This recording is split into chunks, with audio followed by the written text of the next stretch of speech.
So the message, if you like, of the meeting is that there is only what's longed for. There just isn't anything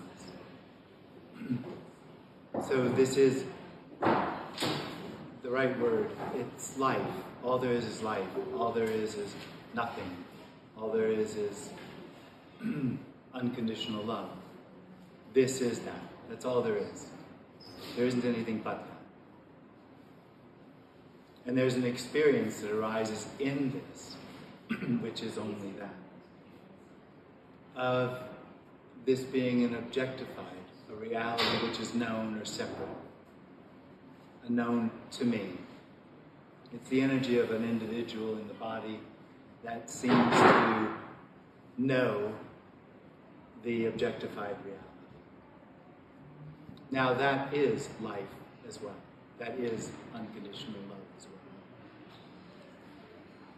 But the experience of this being objectified or known is in some way dissatisfying. In some way it gives the appearance, the sense that it's going to become something, that it needs to become something. That this isn't it, this isn't enough, this isn't the way it should be. It needs something for it to become what it should be. And the experience of that separate individual is that I will do it, I need to do it. And fundamentally, the way I think I'm going to do it is through particular experiences, or no, I am going to find the answer, or I'm going to have the shift, the change, or whatever needs to happen for this to be what it is already. Now, what might not be clear in what I've said so far is that makes that seeking energy, the hope that it's going to find something which is going to solve the issue of the sense of needing coming, absolutely hopeless. There is no chance that it will ever have an effect on trying to find what is already. For two reasons. It is already, there isn't anything else, and the separate experience is also there. So there is no way to find it. Not only that, but what it wants is something it can know. And that is exactly where this, as unconditional love, it's a bit airy, I know, a bit flaky, but unconditional love hides exactly in that place of wanting or needing to know. So the meeting isn't about, well, anything really. It's not about changing anything. It's merely pointing out that this is already, that the deepest desires are already fulfilled in this. There is nothing that needs to happen for that to be so. And the experience that it does is an illusion. An illusion has no reality whatsoever except to itself. And this isn't trying to change that, because all there is that, which is truly love.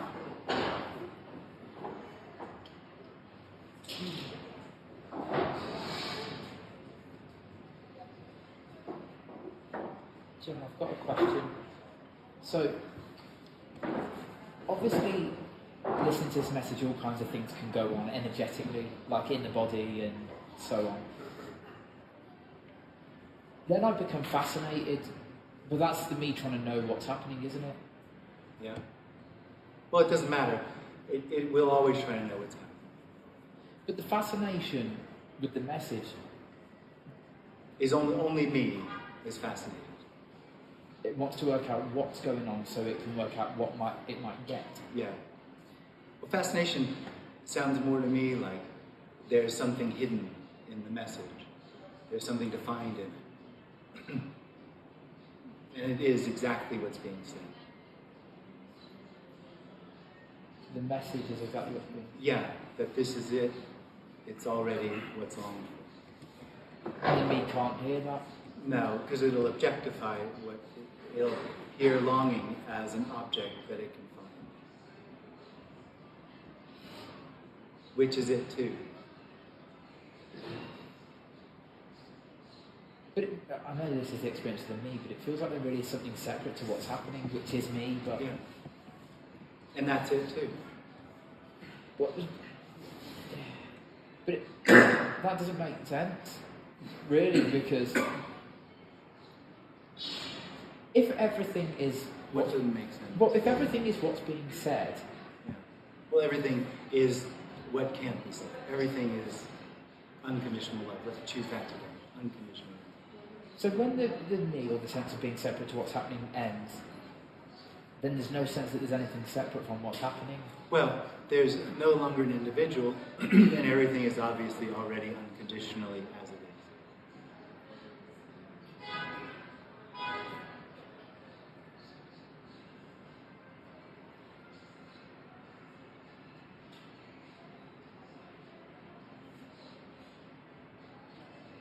So even though you've said in the past that the concepts are easy to understand, what's actually being said, or what's the attempt of what you're trying to... There isn't, quite literally, there isn't any attempt here to impart anything to anyone. There isn't anyone to tell, and there isn't anything to say. But what you're pointing at, or attempting to point at... I'm not. Yeah, but the energetic communication is an apparent attempt at describing No, something. it's not an attempt. It's just a response. It's not trying to do anything. The reason I say attempt is because you can't actually say what's being said. Yeah. So it can only be an attempt to say it. It isn't. It is it. So you're not actually saying what's being You can't. pointed at. That's what I mean. You can't. But it is it. Those words, those questions are it. Yeah, but everything is in that sense then. So that means the message has no None. value, None. has nothing extra than the flowers. That's or right. Oh, absolutely. But looking at flowers doesn't cause anxiety and then relief, and listening to you does. Yeah. So can you explain that, please? Well, it depends on what flowers you're looking at. I don't tend to look at flowers. No, God, well, that's the problem. Maybe I'm doing the wrong method. That is the wrong method, yeah. Stop and smell the flowers. Yeah. Well, I mean, what happens is there's something that feels like what's being said is separate to it. And that it means something to it. And that will create certain reactions. You've said before that the reactions are the confrontation. So it's the confrontation of the me hearing. It can be. It can be that too. It can be that the somethingness is confronted or meets nothingness. And it feels threatened. Oh, yeah. Can be. Do you know, can I tell you this analogy? I don't know if I've ever told you this before. Tony uses it to me a bit on the phone. He says the me is like the energy of intention, which is sharp like a spearhead. Yeah. And the communication or the illumination or whatever is boundless. So the energy of intention, which is like the sharp spearhead, keeps trying to go at it and it just gets blunted. That's right. Oh, I would have just said it never hits anything. Okay. Oh, he told me I was getting blunted. All right. Oh, I mean, of course, I can understand what he's saying, but it seems like it just doesn't have any, it never finds a mark. But it does. It's frustrated to keep trying and trying. It does get rounded off the edges, doesn't it? Yeah.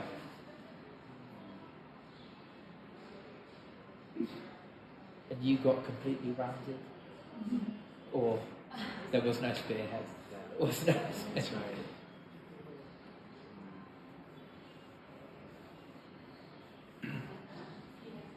Jim, a couple of questions. What is the love for you? What is love? Love. Yeah, there isn't anything that's not love. Everything is love. Unconditional. Unconditional. I know more conditional. Yeah, the individual knows conditional love, and it's mostly getting.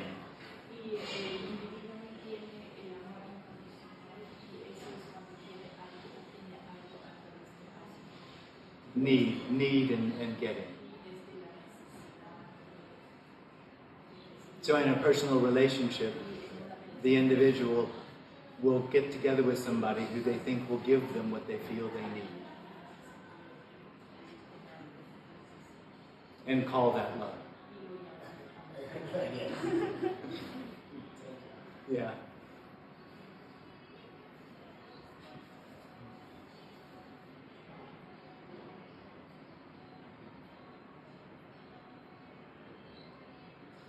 About love, like, I mean, I know you don't know the mother for a child, but like a child for its mother, or I was asking about the love that a mother feels for a child, or like I have a little puppy, and I just feel like this love for her, Yeah. no matter what she does. Yeah. And maybe there's I don't know, like an exchange going on, Yeah. but it doesn't quite feel like that. Yeah, absolutely. It's still, in a sense, it's still limited though, Yes. because it's that dog. Yeah, it's conditional. Yeah, it's conditional. Because what we're talking about is, and that's all we're really saying, is that the appearance is that unconditionality, which is what's truly longed for, unconditionality, not to be separate. What is unconditionality? Without condition? Yeah. Can you say more about what that means? Well, I mean, in relation to what we're talking about here, the individual lives in a condition. With the condition of its situation of I am, and all of the experience of what that means to it. And in relation to its hope to find something. Is condition a synonym of situation? No. No. Because there's still situations, apparently this is a situation. It's just, if there isn't an individual, this is unconditional love appearing as a being rooming. Is it a synonym of state? Condition, state? A condition. Statelessness, is that unconditionality? Yeah, Statelessness? yeah.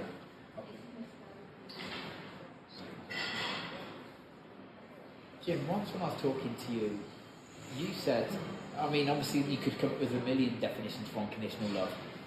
So I'm not pinpointing. Loving what you don't like. How do you remember? Yeah, just because that's exactly how it arises. That's the pinpoint of it. That's what you said to me. Yeah, well, it was just that's the pinpoint. The reason I asked that is because it's kind of like just memory of glimpses. There's no, like, this is something Tony says quite a bit, and Andres has said it quite a bit recently, is there's no enemies. And it's like the me's always at war with something. Yeah. So it has an enemy, whether that's another person or a situation or this or that or whatever. Its expectations aren't getting met, let's just say that. Yeah. Loving what you don't like. So I remember in glimpses, there wasn't any enemy, there wasn't any, Yeah. let's just say, anything wrong. Yeah. Yeah. Absolutely. It's impossible for the me to Yeah. imagine, because the me thinks, okay, so he's living like that, and the me can't imagine Yeah. living like that. Yeah. That body is living like that, isn't it?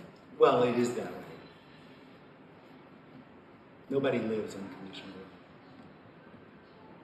When you say it is that way, though, obviously in the personal reality, there is an enemy, there is an opposite. Yeah. So there's no opposite. Yeah. So there's nothing to be at war with. Yeah. So you could say that body lives in that way. Yeah. It just makes it sound like it's A a state. personal thing. Yeah. It's not experienced.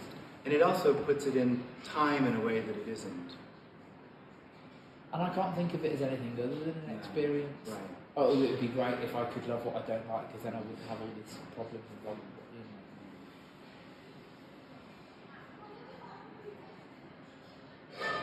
There's still problems. It's just unconditional love. Problem. And shouting could be unconditional love shouting, if that was the necessary reaction. I suppose. Yeah.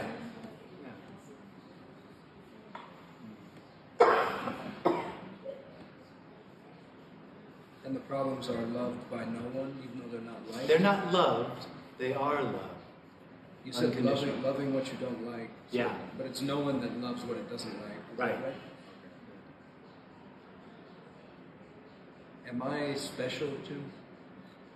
The individual, the experience of the individual is that it's special. That's just part and parcel of being an individual. And trying not to be special is trying to be even more special. I mean, it is the center of the universe, and everything is about it. So that's a special position to have. In reality, are we special? No, nothing is. Everything is unconditional love, or that which can't be defined or known. Equally special and not special? No, Neither special nor not special. Or just not special? not special. Both neither far.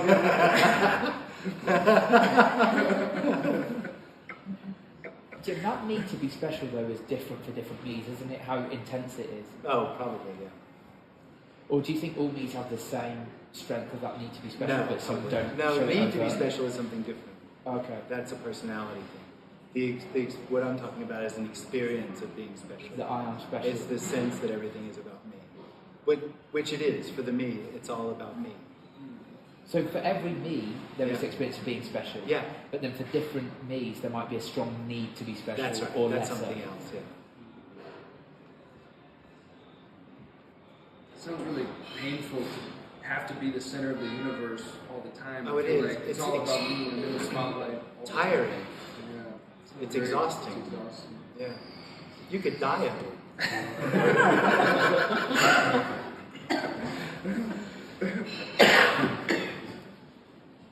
I'm just imagining that on the gravestone, like cause of death. Yeah, right, me. Center of universe. The center of the universe was too much.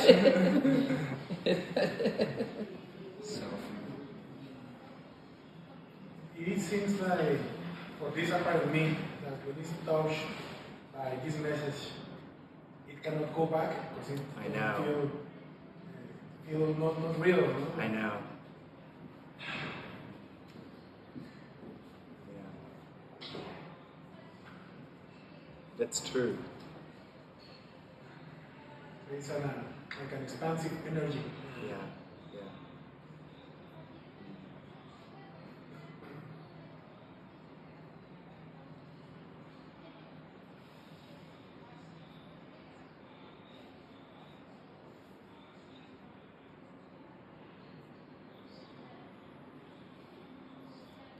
So no one's there after liberation to notice the difference. Yeah. Well, to live the difference. But there is an obviousness of like, so for instance, like the relaxation in the body, Yeah. just as one example, or that even the relaxation of the emotional system Yeah. in the neurosis. Yeah. That could be recognised. Yeah. But it's just not reflected on as. No. Well, it's not lived. What do you mean by it's not lived? Like just no. No one lives in the relaxation that is, as opposed to the contraction that was.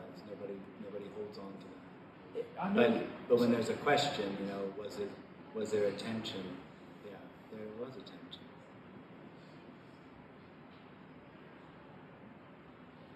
And it really doesn't matter that now the body's less. Nothing matters because it's all already what's most longed Including tension and for. emotional. It's all stuff. inclusive. That's not two-ness.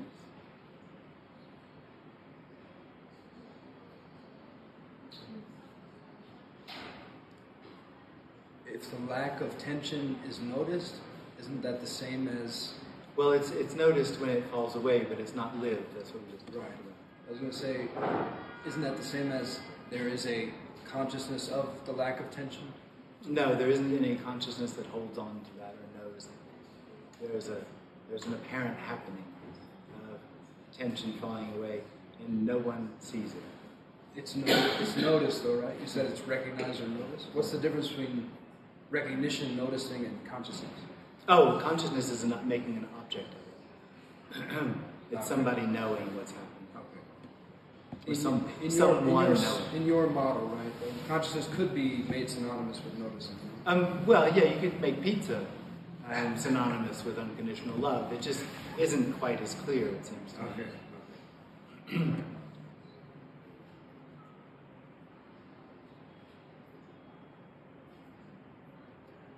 pizza is synonymous with What are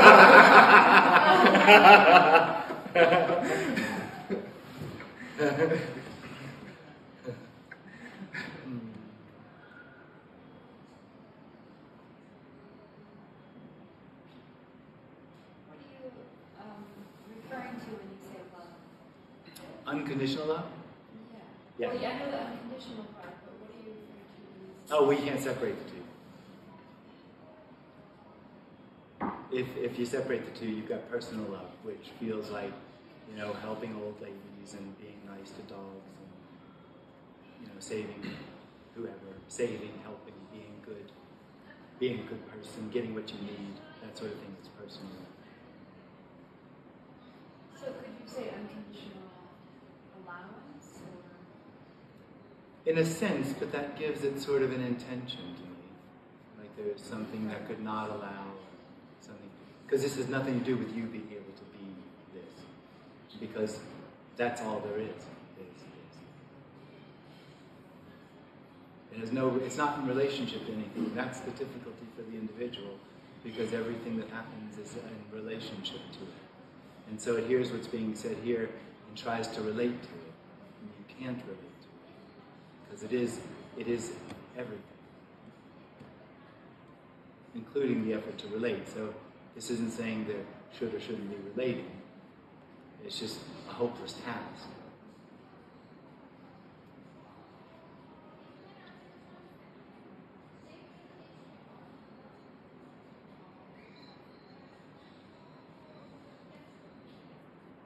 When you say there's nothing behind this, that resonates on some level? Can you say anything further about that? Well, only in the other way, that the experience of the individual is, God is the idea or the experience that this is a mystery.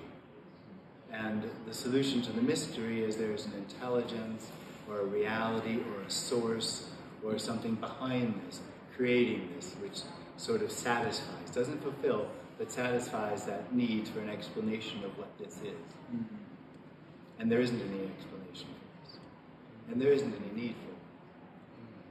The need is part of the absolutely, completely unreal experience of separation. Nothing behind it, just it suddenly feels so insubstantial. Well, that's exactly it. That's exactly it. It is completely insubstantial. Apparition-like. Yeah, absolutely. Apparent, maybe?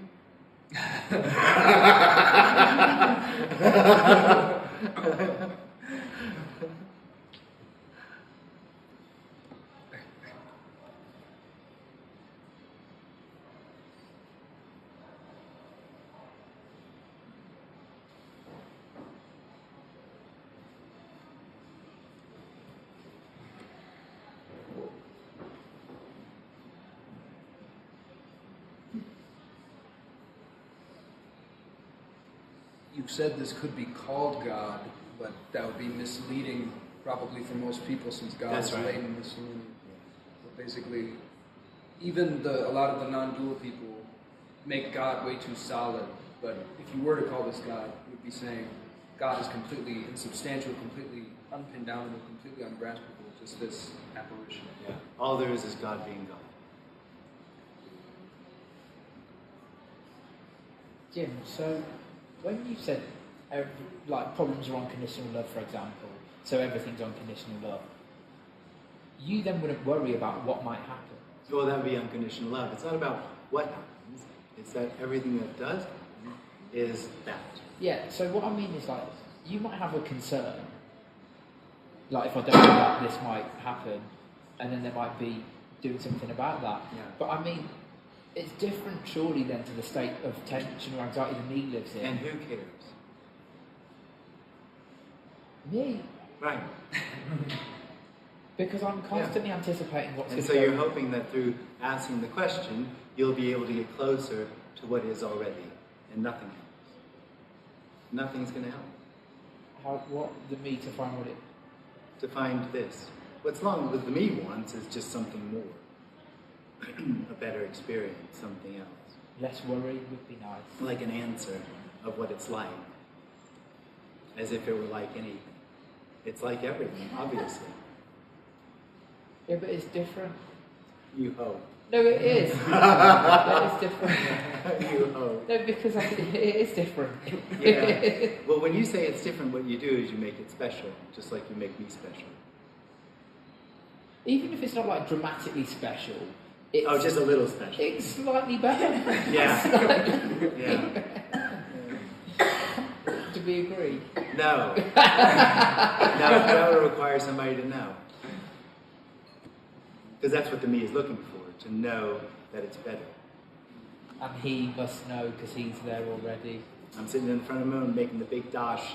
And you've got everyone's attention. That's right. Yeah.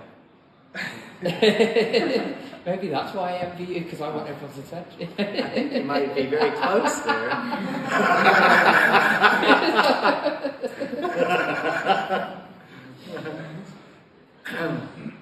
Dong.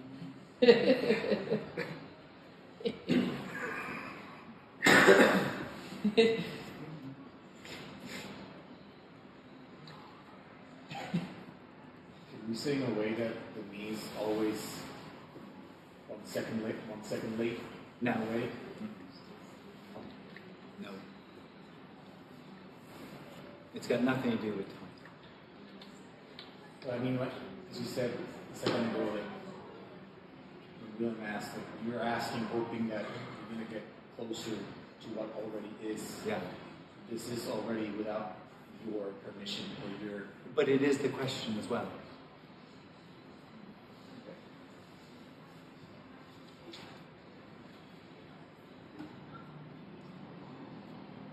It's kind of like there's this incredibly thin, subtle film that had been hard to notice that's kind of like very, very subtly separating neutral observer from this insubstantial. Well, I wouldn't go with neutral observer, but yes.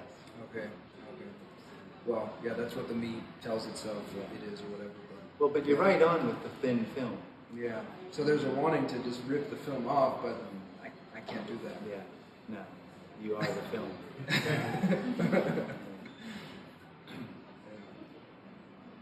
And yet it's kind of like, as you're like breathing fire at us, I can feel like little pieces of it, little cobwebs of it, kind of like, you know. Like a meteorite flying through and just losing bits of itself as it goes through. Yeah.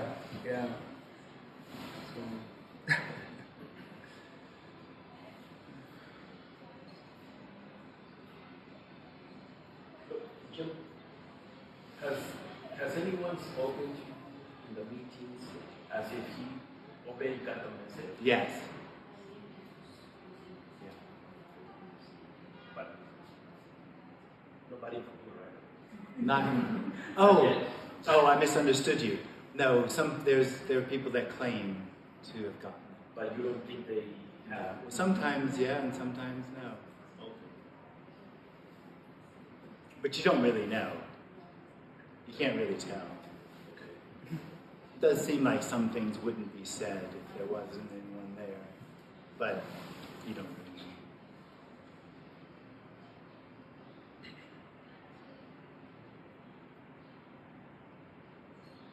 It happened to, I mean, I know you know this, but it happened to me so many times when I thought it was all over, and then 2 weeks later I was like, oh God, I'm still seeking.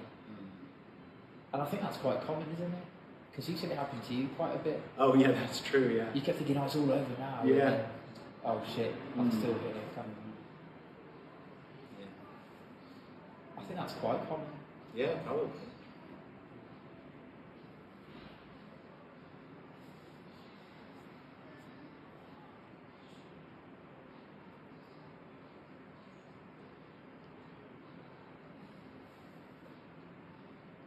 could you call this unconditional trust? No. No, I get the idea of faith, but it requires someone to do it. It requires someone to have a position of trust. Could you say the same of love? A lot of people would assume that about love. Well, unconditional love, no, because it doesn't have any separation. Trust. Well, who's trusting what? The free fall is trusting itself. Yeah, but free fall. Who's free falling?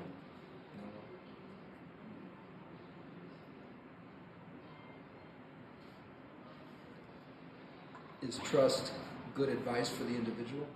There is no good advice for the individual when it comes to this. Because it is this, it is that. Can the individual trust this? Is this trustworthy to the individual? Well, it'll believe it or disbelieve it, which are the same thing. Just it taking a position to it. And both of those are it as well. Trusting it seems way less painful than not trusting. Oh, absolutely. Yeah.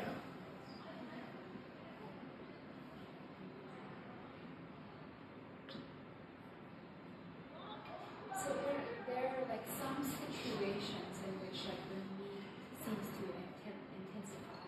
Yeah. Like public speaking, or if like someone is being critical, probably with each is different situation. And I guess one belief that's common in spiritual circles is like put yourself in those situations where it's then somehow that helps. Well, it's in meditation, aren't you supposed to stay still and just go through the pain? Yeah, or like if there's an intense reaction, or to like go into it. You know, Right. like you call that, they call it like the tantric approach. Yeah. You have to really feel it and come at it and embrace it and Well, so I guess I'm curious about what you have. I mean, I kind of already know what you might say about that,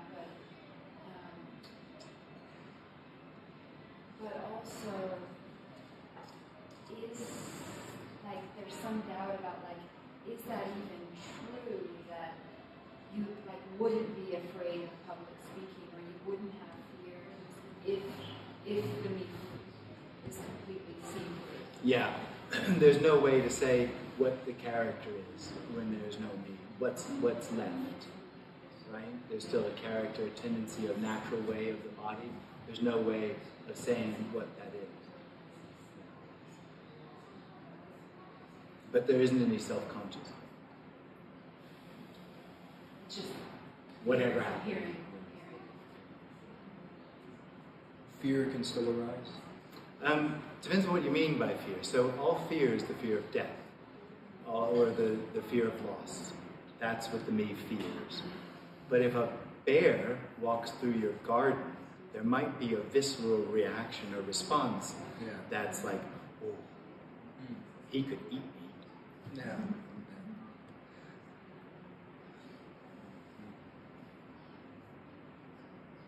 It's like crazy, like this me trying to get rid of the same me, who at the same time is not real. Absolutely. Like the dream of the Mad Men, with the still a dream. Yeah, absolutely.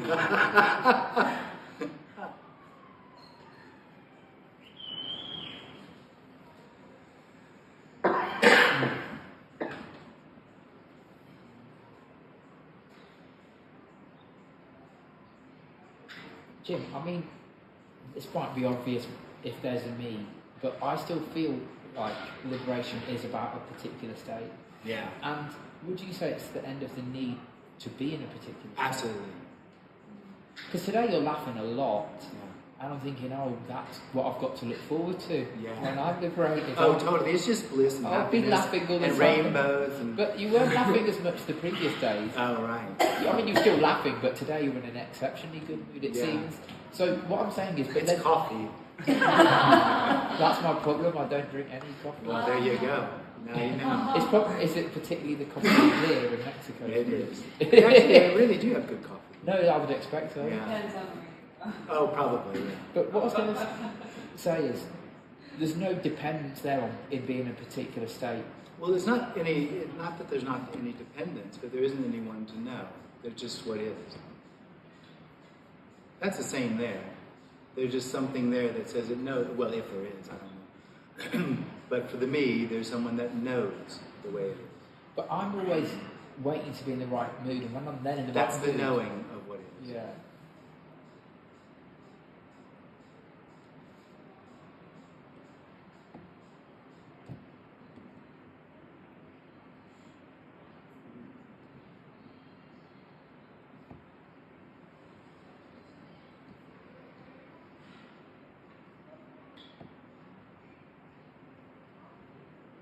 And the knowing of what is purely energetic. It's not about any kind of mental narrative. Any, Kind of mental narrative, it's purely energetic. The knowing. the knowing is a tension in the body. Jim, did you say there is no knowing of what is? Right. There is no knowing. No, brain dead. No, I'm just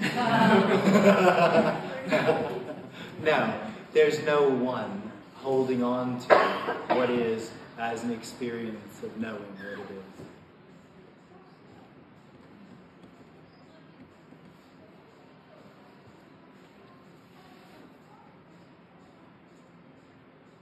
But if the individual kind of acknowledges or recognizes that it's everything, and It can't. It can't. Those are just concepts. Just objectifying. Yeah, absolutely. Yeah. So even the acknowledgement or recognition that That'd be another path, wouldn't it? yeah. No, it's irrelevant. But in all different directions.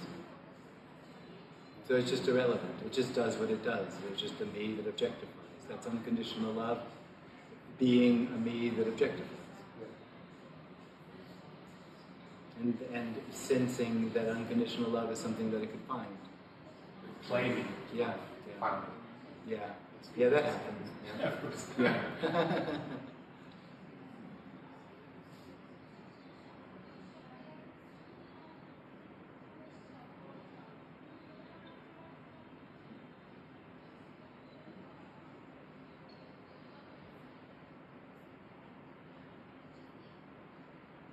So the wording part, when you say of the meaning, it's absolutely irrelevant. No, I wouldn't say that, actually. It's not. Words, have a... She just disappeared. Words have, meaning. They have, a word pizza means something and unconditional love means something else. It's just unconditional love points to something that can't be. No. Recording in progress. That's all right. Yep, she's back. It's all good. So I So listen the- to so- what you say, and this keeps trying to arrange the concepts. Oh, I can do that. It's easy. This is everything, and it's what's longed for. And the experience of separation from this and seeking something for itself is where this as that already are. That's easy. Or simple. Or simple. It's frustrating because we even talked about it before the meeting. Like, there's the sense that sometimes you feel like you could be sitting, like I could be sitting in front of it and repeat the words that you're saying, but it's not the case. You know? Yeah. So there's this frustration between making peace between the words and the concepts and the experience, or the direct experience. Yeah. So that's the most frustrating part. That Oh, it's awful. This feels that it totally understands what you're saying. Yeah. Oh, but the understanding what's being said has absolutely nothing to do with what's being said. So that's probably how I should word the question. Oh, So, right. I mean, like Oh. understanding, like going through the words, Yeah. it just doesn't take me. No. Well, there isn't anywhere to go. Yeah.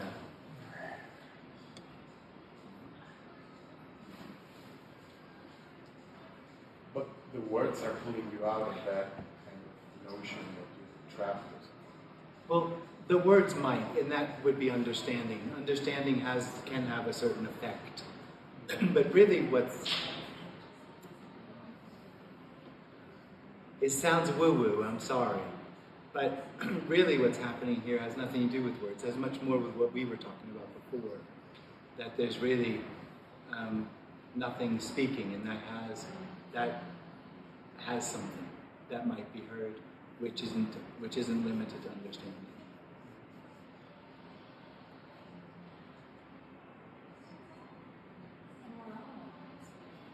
And we're all Yeah, well, not we all, but there is only nothing speaking.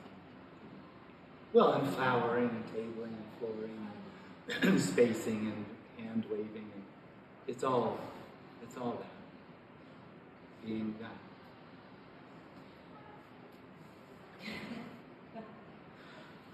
Jim, whether or not it's an irrelevant question, I'll ask it. Obviously, when there's two me's relating to each other, or even if one isn't there, if there's a me that's trying to relate to others, it's always trying to make deals, and there's an agenda to get the right outcome from this relationship. That's right. Do you think with some people that's stronger, that sense of having an agenda in interactions? Yeah. The reason I ask is because you said once on Zoom, it's impossible for anyone to manipulate you. Yeah. And that triggered a few people. Well, I know it triggered one person quite strongly in that Zoom. But because I thought if it's impossible to manipulate you, some people are just going to avoid you. Do you know what I mean? Whereas other people... Oh, well, that's good, isn't it? No, but they would. There'd be some people who would just sense immediately, like, I can't make a deal with this guy, and they'd just avoid you, wouldn't they? Yeah. Maybe, I don't know. Well, it still seems to happen. What people are attempting to manipulate? Yeah. Okay. Well, the reason I asked that is because I just thought people who stick around and carry on, not just for this meeting, but just talking to you, maybe it's because there's less of an agenda, or less of an attempt to make a deal. Oh, you don't know. But if that's all that's happening, they'll get frustrated or angry or something and leave. Yeah. Because it seems to me like, I mean, this might be going off topic, so I'm sorry if it is, but it seems to me like certain people, when they're relating to others, are particularly manipulative and controlling. And I would imagine when they meet nothing, let's say like a person where there's nothing, they can't get a hook in, that could be extremely threatening. Yeah, could be. And there might be an openness there that loves that as well. Yeah. I didn't mean people come to these meetings. What's that? I didn't mean specifically people come to Oh, these no, meetings. fine. Yeah, it doesn't matter. Yeah. Yeah, there might be an openness that loves that they can't get at you. Yeah. Yeah, I understand what you mean. Or not necessarily the personal, but there's something else that resonates, that there's no hook, Yeah. that there's nothing. There might Yes. be something that senses something. The freedom. Yeah. Because then they can resonate it in themselves. Well, that's what I'm saying. Yeah. So even though there's that me doing it, there might be something else that sort of resonates with the inability. Yeah. You said something similar to me About asking questions but not wanting an answer. me asking questions but not wanting an answer. Yeah, not wanting help. Yeah. Yeah, You mean, not wanting to be given something That's to right. comfort me? that's right. Well, that's why I love talking to you, because Yeah. I don't get that. Yeah. Well, there's anything to give. Well, also it can be frustrating. Yeah, really? When I'm, yeah, come on, Jim, I know you've got it. Just Yeah. and then, but what's beautiful about the fact that there's no help offered is I'm not being seen as incomplete. Yeah, that's Because- true too, isn't it? When we had this discussion before, obviously I won't go into details, but there were a lot of people feeling sorry for me and trying to help me like I was an emotional charity case. And I felt like I was being put into this small little, Yeah. we've got a... Whereas you didn't buy into my suffering or whatever. Yeah. That was freedom, yeah. Yeah. The freedom is that there's no need to... There's no need to... There's no need for anything to be other than it is. Yeah. I know. Even you. Sorry. That's the biggest shock of the whole message. That's the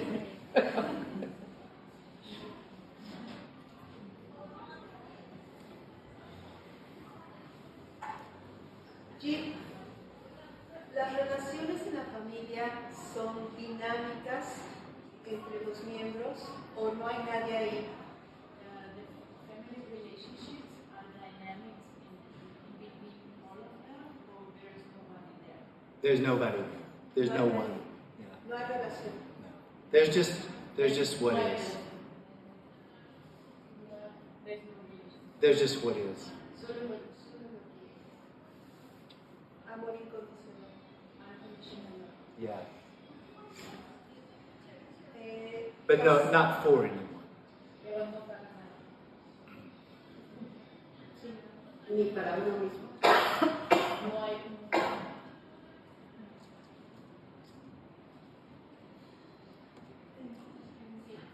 Jim, las enfermedades mentales son del personaje. Mental illness is from Sometimes.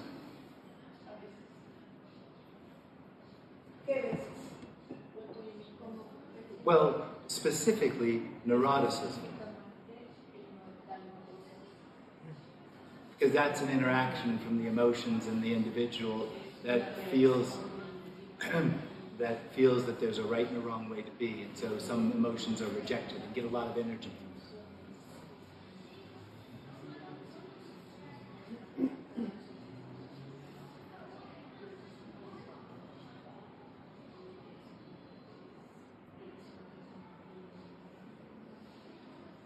Ayer hablabas de las emociones, específicamente del enojo. Creo haber escuchado Anger, yeah. que el enojo se da en una dinámica Okay. y bueno, creo. Okay. Y mencionabas que era regularla o modularla. She understood, she thinks she understood that you modulate it. You modulate it. No. There isn't anyone here. Oh, the individual module, absolutely. The individual, the separate experience, Yes, there is a separate. in the same way that it does with neurosis. It tries to modulate the emotions. It's a filter. It filters everything.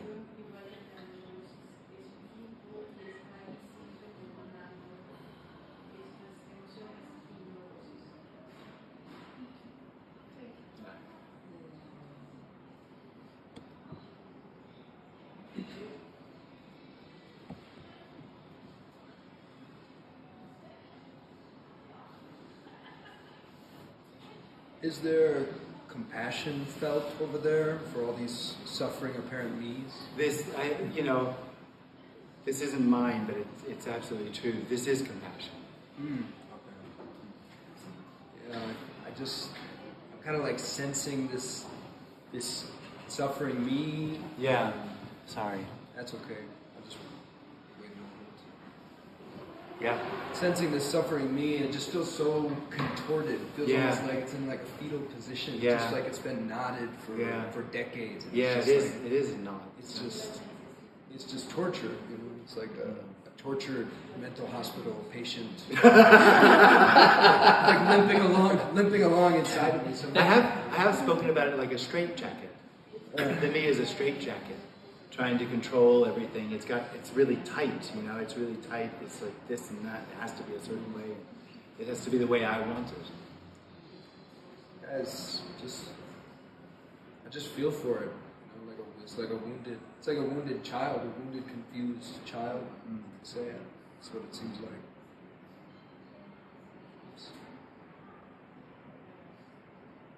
Jim, I'm going to ask something that's totally hypothetical, so you might not Just poo-poo it. Yeah. you might not like it, Yeah. but But I still love it. you still need me for the question. I'm just playing on love what you don't like. Okay. Oh right, yeah, that's good to know. That was good. Yeah.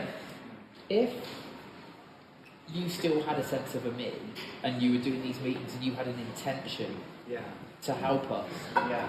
wouldn't you have gotten frustrated by now and like stopped doing the meetings because you realised, okay, I can't save all the meat? I don't know. Who knows? Who knows what somebody would be in it for? Because I just imagine the reason you keep going is because you don't wait for an outcome. I don't. I'm not here now. You've been doing these talks for years. No one does anything, William. There have been apparent talks for years. Yeah. For apparent years. Yeah, that's this appearing as apparent talks. Nothing ever really happens. Oh, I just thought, right.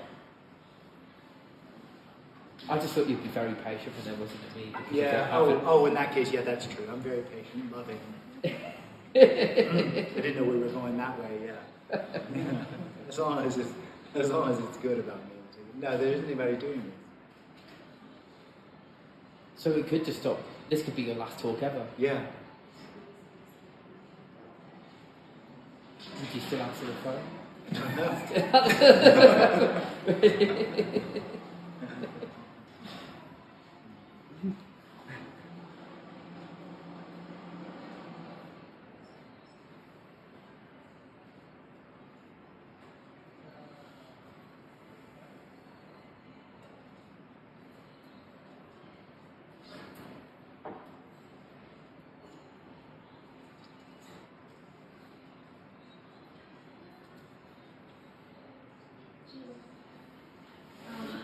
¿Me podrías hablar, por favor, de cómo te diste cuenta que te diste cuenta de la nada que no está?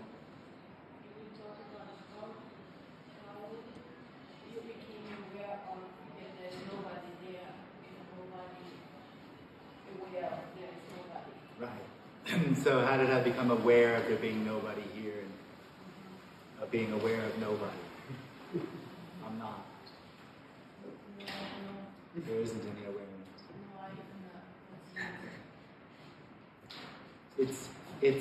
There's a recognition when that separate experience ends, that all there is unconditional love and there never was separation. And that's the end of it. No one knows there's no one.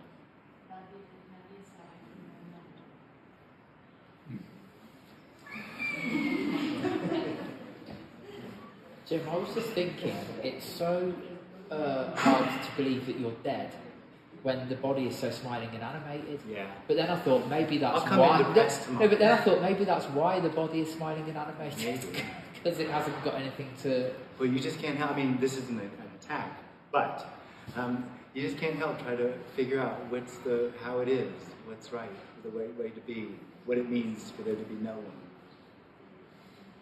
and it being no one as a goal or as an idea of better or worse is exactly the same as anything else. It's just another spiritual practice of trying to become no one. It's the same as if I made more money, how would I feel? If I was no one, how would I feel? If I had more of this, that, or the other thing, how would I feel? There's something Being else. yeah. There's something else that's desirable. There's something else to become. And to the me, being no one is getting more. Oh, well, yeah, absolutely. But it can't. That's why it's not a real attack, is because it can't do anything but that. It can't do anything but objectify what's being said. And just so that we're clear, this isn't about not objectifying things or it being wrong to objectify or right not to objectify.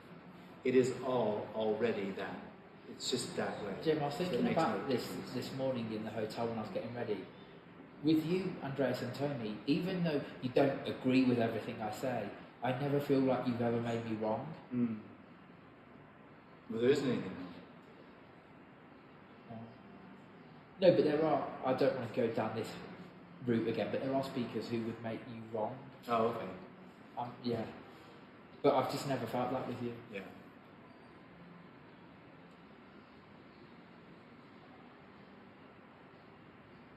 Yeah, even though like the conversation could be a disagreement, there's not ever, I've never had the sense that you're saying I should think differently. Yeah. I think I should think differently, but I've never felt that was... Yeah. Yeah, well, it's because there isn't anything but that. It doesn't have any need to be different. The whole need comes out of the experience of separation.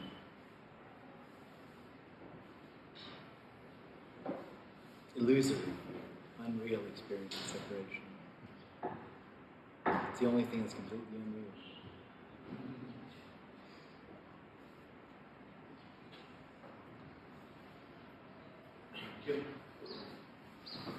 In other teachings, we might say that they are looking for enlightenment. Yeah. And Yeah. here, only recognition. Oh, no. No, we're not looking for anything. And in that way, it's not really a teaching. There isn't anything here to give to that. This doesn't have anything that that doesn't have. This doesn't know anything that that doesn't know. This, quite honestly, every body here knows what's being said on something. It's already obvious. But it's appropriated, taken on, owned, and made personal. And so it's no longer what it is. So there's nothing here to give there, so there's no teaching. You mentioned the word recognition a few minutes. Yeah, sorry. In what sense? No, but you can't do anything about that. But the fact is it is, you could say it's a recognition, but it's a recognition of no one. And it's a recognition of something that stops happening, that never happened.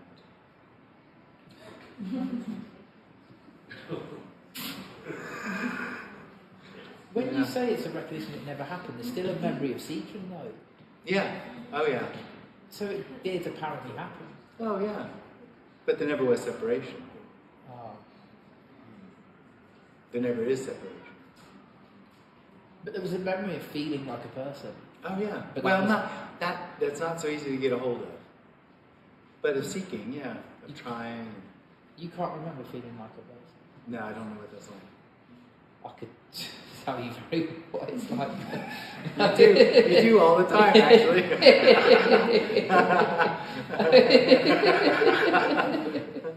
And even that doesn't remind you of what it was like.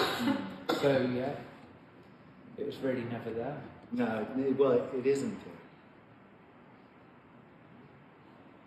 Can't you say it feels like it's there until it doesn't? Well, yeah, absolutely. Absolutely, that's the experience. I'm separate.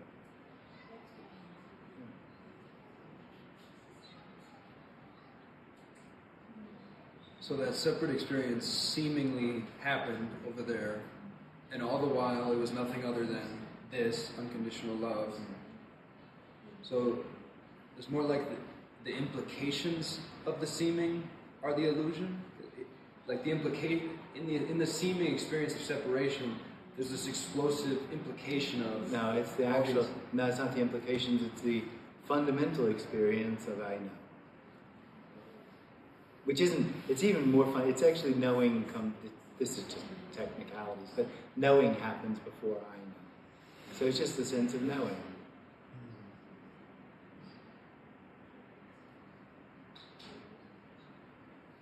And out of that come all the big tale of all the effects of, in the dream, though, in the dream of the individual, come all these effects of I know. So there's a seeming knowing that is No, nothing other than that's right. Yeah. Comes out of the tension in the body. What is fear? Fear of loss, fear of death. Still doesn't get at what is the fear part of that. Fear. If you tell Fear? me there's a fear of death, what Yes. is fear? The fear of death. What The is fear of loss. What is the fear of death? What is the fear of loss? Well, Why fundamentally, it'll be a loss of what you think you are, what you feel you are. And the fear itself is that clenching, or the No, it's one of those effects of feeling separate. Feeling separate, you feel like you have a life. And fear of death is the fear of losing that life. Okay.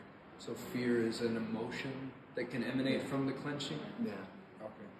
It's pretty constant, actually, for a separate experience. The need to survive, the want to survive, and the fear of loss or the loss of life. More or less. It's not always recognized, but it definitely runs with. Yeah. And it boils down to the fear of change, the fear of loss. All of that is the fear of death.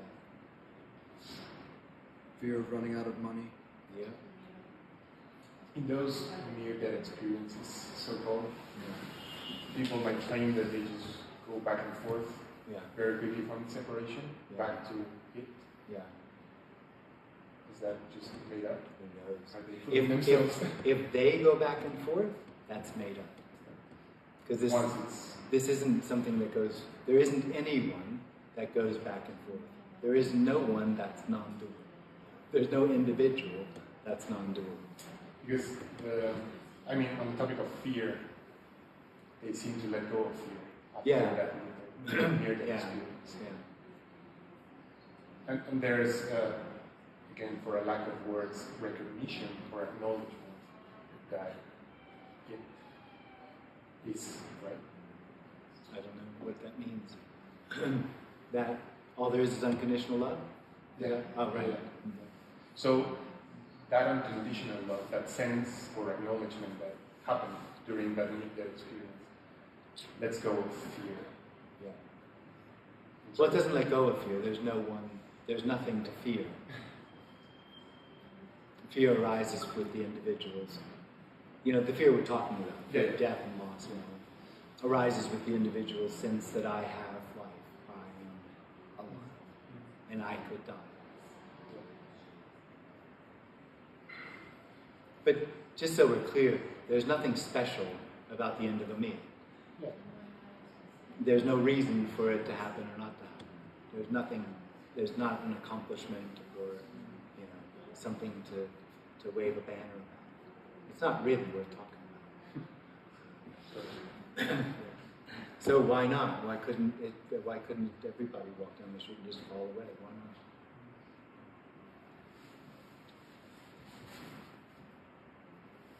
Jim, if you were to compare the first time you shared the message to today, Yeah. is there an experience of it, your ability, say, to share the message? Does it get clearer or easier? Only like we talked about, certain words, like profound has been stricken from the roster of words. Chaos is gone, anarchy is gone, those sorts of things. But where it's coming from or what's being said is the same. Have you honestly taken profound off the list? Oh, I have to. Did you hear the reaction yesterday? God, no, I'm just kidding.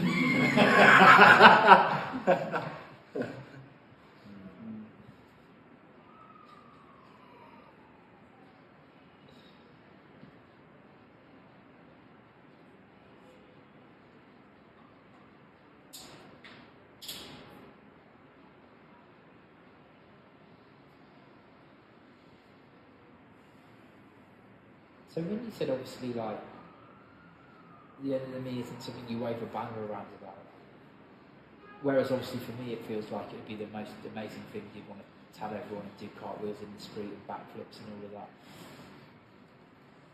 Is it because it's so ordinary or because it's such a non-event? Nobody gets anything. Nothing's been done. So when you apparently died, everything just went on completely as normal? Ordinary. There was no longer a normal.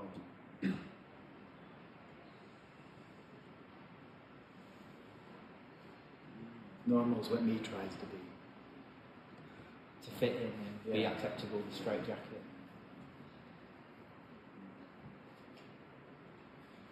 So there's no normal at all? No. There's no such thing as normal? Well, yeah. No, because that's what I was going to say. When I first started coming to these meetings on a regular basis, it felt like everything was completely abnormal because my life was being turned on its head. Yeah. All the stuff that I valued was no longer important, and then all of a sudden I was coming to these meetings to talk about this. It was completely abnormal.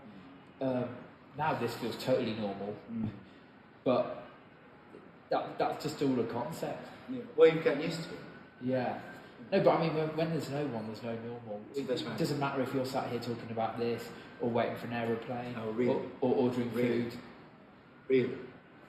That's really true. There's no difference in that sense of... well, that's not true. No. I mean, there's no difference in the sense of the normality of things. It's just, it just simply is. Well, there's just what seems to be happening.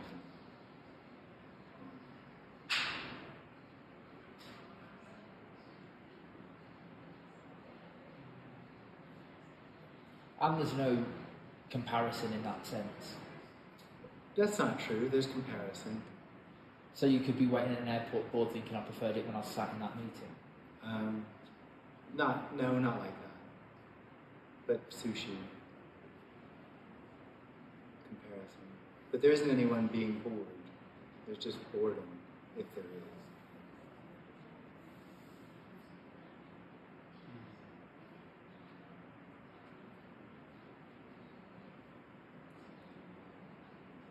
Has that heard of Eckhart Tolle's concept of the pain body. Yeah. Any expression over Therapy. there about what that Therapy. therapy? It's therapy. What I described as the me a bit ago, I could also see myself conceptualizing that as the pain body. Okay. Is there a difference between the me and the pain body? I don't know. I don't know his stuff that well. I know his teacher's stuff pretty well, but I don't know his stuff too well. Who was his teacher? Well, after his little experience, a big experience or whatever it was, he went to a man named Barry Long to find out what happened. Oh. And he sounds very much like him. I'm just not sure if it's the same or not, what he's saying. Okay.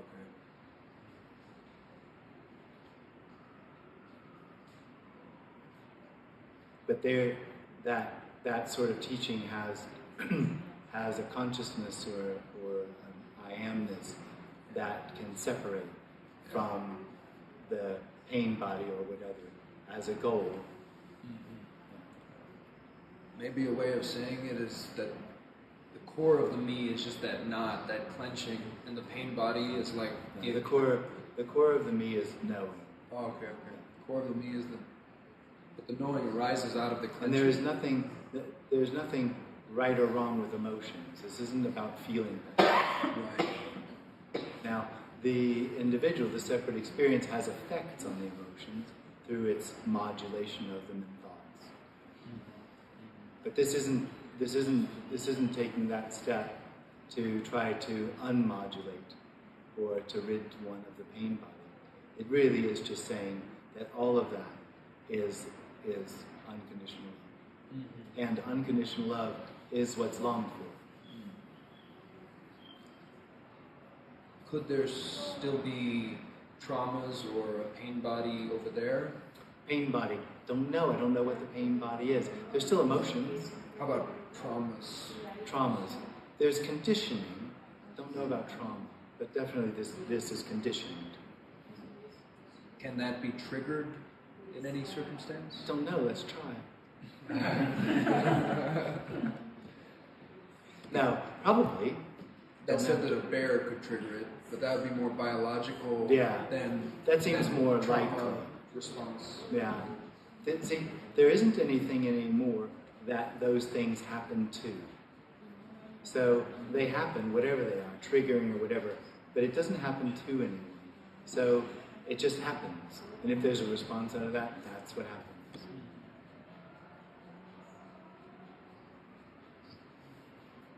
There's no self-judgment after whatever happens. Like there's no this process that there's a reaction and then there's a thought like, oh my God, I should have reacted differently. Yeah. Well, I mean, in a way there is, but not as though there's anything wrong.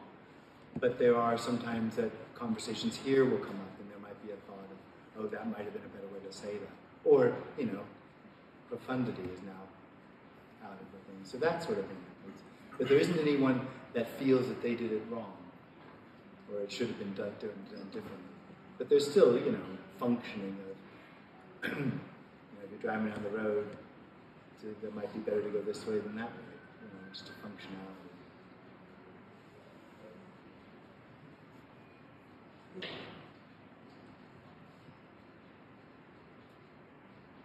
So that's the end of cause and effect? No, it's not the end of cause and effect. No, we can still talk about the Big Bang being the cause of this. It's just that it's not real.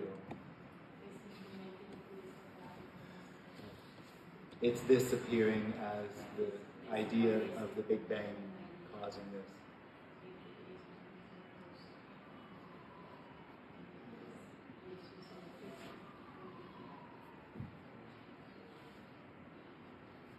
It can be said that is the end of the appearance of the reality. Oh, completely. Well, of this being real. Yeah. Because this is only real because there's an experience of I am. That's it, it's an illusion.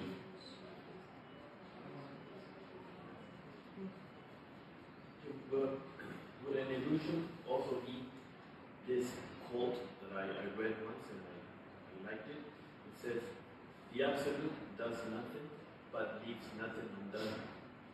Oh, does nothing but leaves nothing undone. What I don't like about that, not like, what I find misleading in that, is it sounds like there's an absolute somewhere making this happen.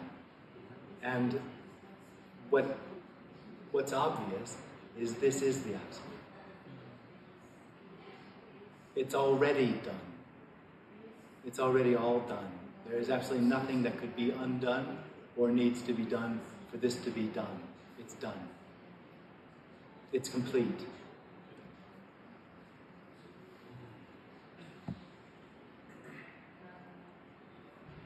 Could it be said that this is the Big Bang? Yep. Absolutely. Appearing as a memory of the Big Bang. Not a memory. I'm pretty old, but not that old.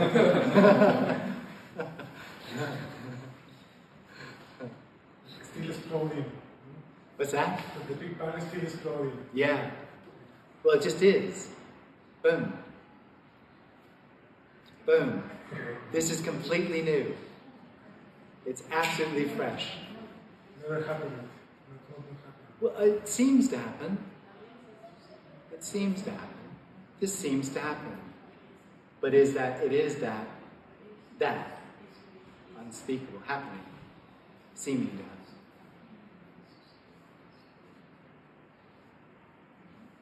Would you agree with the statement that this is totally unrelated to yesterday? Well, this is yesterday. So it's no relationship, but it's not separate from yesterday, because it is yesterday. I mean, in the sense of the story. Yeah. Like, I'm here today as a byproduct of. Yeah, but you can't take the story out of the story. So if the story is this appearing as a story, but there isn't anything other than this. As long as there's an individual, the story is a timeline. And that's this, appearing as an experience, that this is the result of what happened. But really, this isn't the result of anything. It is all, anything, everything.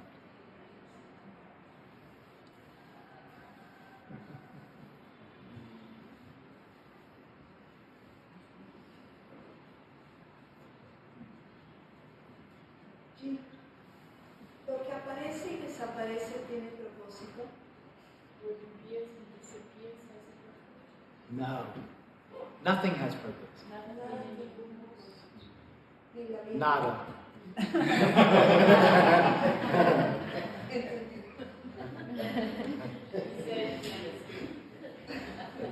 No meaning either.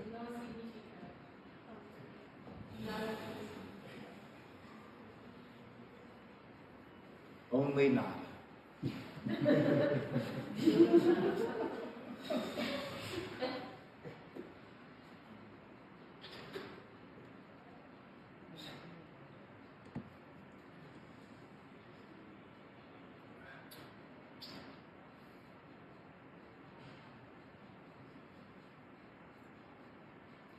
So the ownership really creates a lot of the suffering. This is my experience. Suffering is a funny thing, because in a way, yes, but there still can be pain. Mm-hmm. And ownership, I think, is a little misleading, because it isn't like an activity that the individual owns what happens. It is part and parcel of the experience of separation that everything happens to me.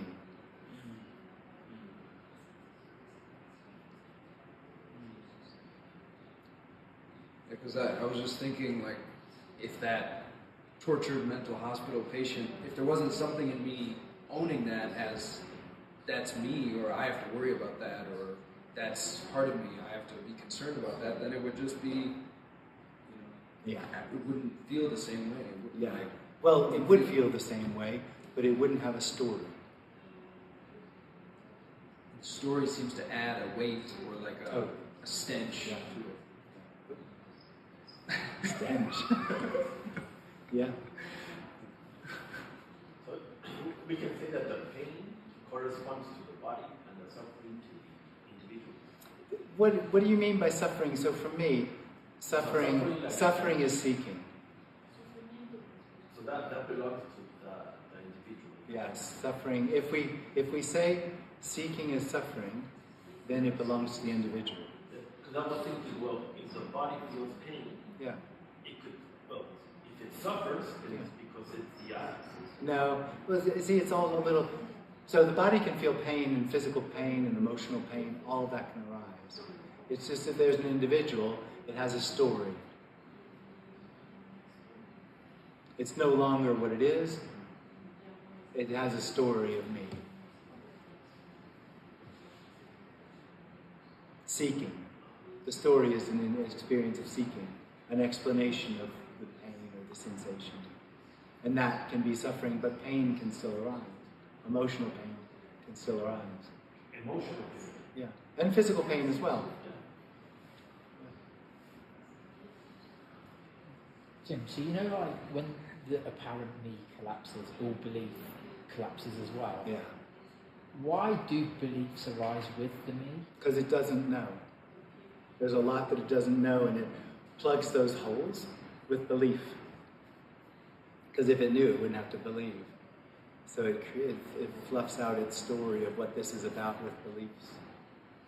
And for belief to arise, it has to be an experience that this is really something. Yeah. Because when there's no one... But it's more that I am really something, and I have a job to do or a life to live. It is like I've got a job to do. It's Yeah. ridiculous, isn't it? It's fucking awful. Sorry, but it's fucking horrible having a job to do. But the thing is, like, so because when there's no one there, there's no need or possibility of belief because there's nothing real to believe in. There's just this. You don't need to believe in this. It is. But when there's a me, you said it's like filling in the gaps. Yeah. So if the experience is unreal and something's really going on, and yeah, it just can't make sense out of it all. Well, then you need, explanations for the meaning and purpose. That's what belief is about, meaning and purpose. Yeah. That's where you get God from. But the thing is, there are some people who are really good at maintaining that same belief their whole life. Do you think that's just a character thing? Yeah, maybe. Because every belief I had got challenged within a few years, and then I had a new set of beliefs. I know it's still a me with beliefs, but I never managed to uphold the same beliefs consistently for more than a few years without them getting collapsed and rebuilt. But it doesn't really matter. It's still just a me believing something. Oh, totally. I envy people who could just stay with one set of beliefs because I thought, that'd be a more simple way to live. You'd just not question what you believe. Yeah. Well, you could just believe that changing beliefs is not changing, that is good. And that would just be a belief that supersedes, Yeah. and that would be like another making belief progress, yeah. that you could have a better belief. You could just do that. I don't even know what my beliefs are now.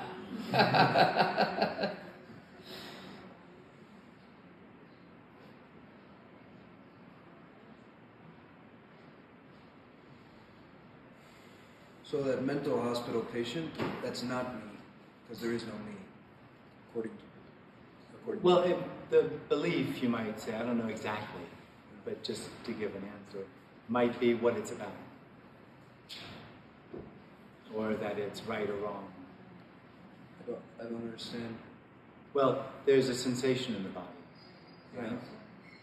Now, the story is what is the explanation of that. The story says call that's a me. The story says that's Jordan. And you could call it a belief. But there is no Jordan. There is no. Just to be clear. So if there's a separate experience, it can't hear what's being said. So what's being said is just a concept to it. But at the same time, there is no Jordan. There can be a simultaneous thing you said, right, where like the openness can kind of hear even as there's a lingering clenching, but it's not wanting to let go. Yeah. But this has nothing to do with letting go. Not volitionally. It has nothing to do with letting go. Or surrender, or acceptance. Is this neither true nor false? This, yeah, right. Neither true nor false.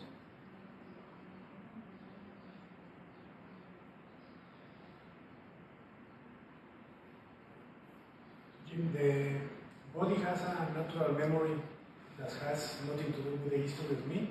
Yeah. Yeah.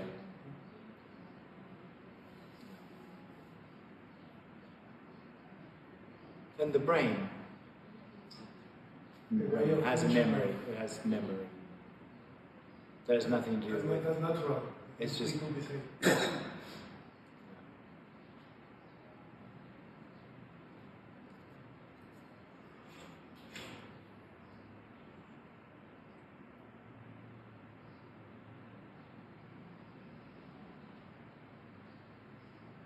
Would you say that the function of the brain to store memories generates the sense of me being here? Because I was present in this memory and in this memory and in this memory. So where does this energetic contraction of the body comes from? Yeah, So I've heard other speakers saying that around a year and a half or 2 years, this separation, the experience of separation arises in the child, right? Yeah. Where does it come from? Nothing.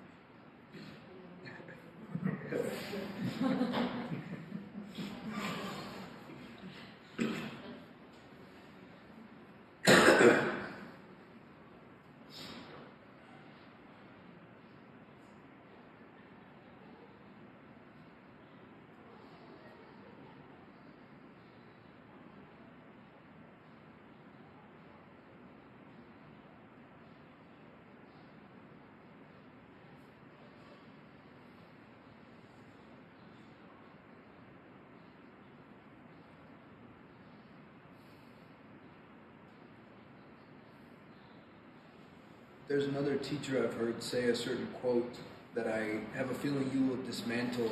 I would like to hear the dismantling of this quote. The quote is, "The absolute can never appear." I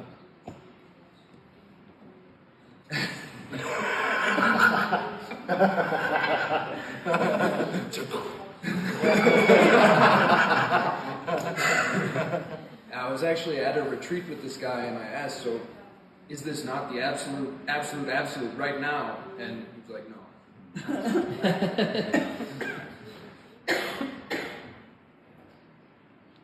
He likes to talk about penetrating the absolute. There's, that sounds very sexy. Yeah. If someone asks, what are you doing tonight? I'm going to be penetrating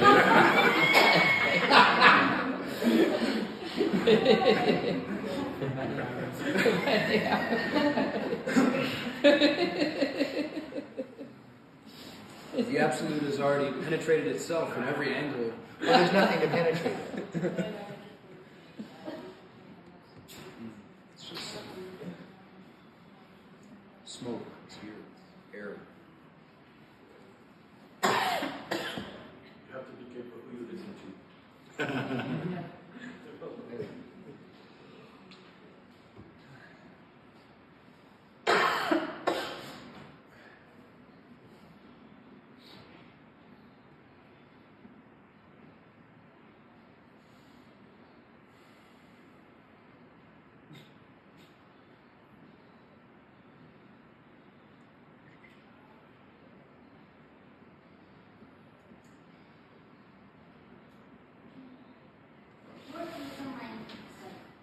One more time. Where is the mind? I don't know what, I mean, for me, mind is just thoughts. And so the brain has thoughts. In a way, I think mind often is another spiritual sort of term for the soul or for consciousness or one of those ideas. And it just seems that the brain thinks. The brain has thoughts.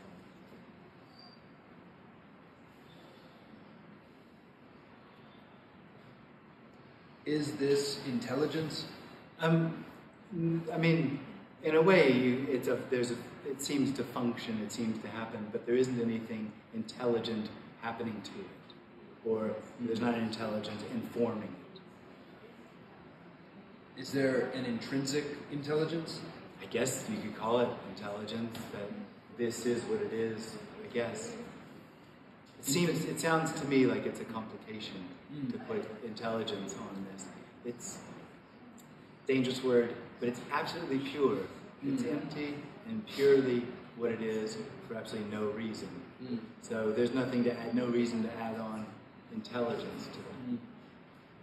Just seems like infinite bits of information in every apparent moment. Yeah, you see, that's where I thought you were going. And no, it's completely empty of everything. Completely empty. Empty information. Empty. Could you say that? Could you say that? Just the way it's being. Yeah, the way it orchestrates. But what you're doing is you're using intelligence as a reason.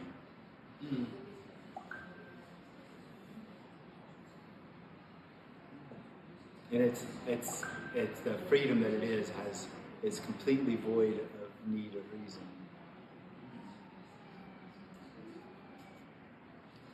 Could you say that this contraction, the me, can disappear in moments like I don't know, if someone is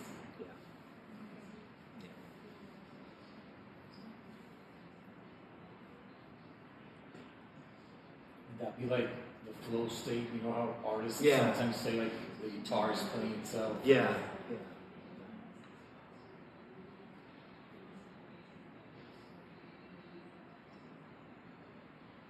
It's interesting to see in our questions and like we're just like, is this it? Is this it? Is this it? And it's like just like, can you confirm this for me? Can you confirm this for me? And you just keep saying, it's all it. It's almost like it's like I don't know, like a plant likes to grow. Yeah. It's like, Oh, totally. A plant just is keep not. doing it over and over. It's not trying to be a better. Yeah. Right. Yeah. The habit of Oh, the me. Yeah. growing. It can't help but do it. And it's not. I don't get the sense that all questions are just trying to get something. I think a lot of them are just an openness to not having an answer. There's a drive for a question, but there might be an openness for no answer. I love what you just said about the plant just grows, it's not trying to be a better plant. Because whatever the body's doing, and there could be certain developments taking place over the life of a body, like learning a new language or whatever skills it might acquire, it's just happening. But the me always attaches its own personal sense of becoming to that. Oh, this means I'm getting somewhere on my journey and where I will then be able to use this new skill to get to. And it's all connected to the sense that this is incomplete. Yeah.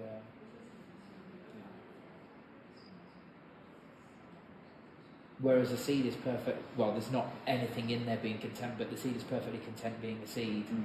As it is being an inch high, it's not waiting to become a tree or a big plant or anything. Perfect might be a good word. It's perfectly a seed.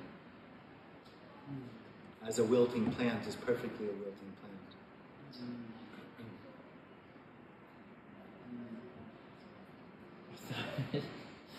I just thought I don't want to be a wilting plant. That's because I have intention. Well, it wasn't about you. It was just that there's no. That's interesting though, because if the wilting plant had no wish for it to be different, then it's like it doesn't. The poet, sure, yeah. So then it's like the poetry of the wilting plant could be seen, felt. Yeah. Whereas, for me, if I'm in debt right now, I have a bunch of credit card debt, and there's a me that's judging that and is like, it shouldn't be this way, then there can't be a feeling of just the perfect poetry of that stage of... So it's not a feeling. What we're talking about, this as it is, isn't a feeling. Okay.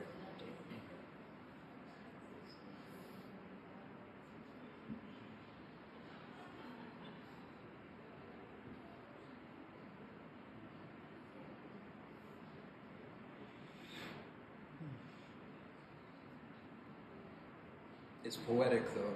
Or you said it's creative, yes? Yeah, creative, yeah. And not creative. I think it's artful. It's artistic. I think a better word is new, pure. Fresh, undiluted.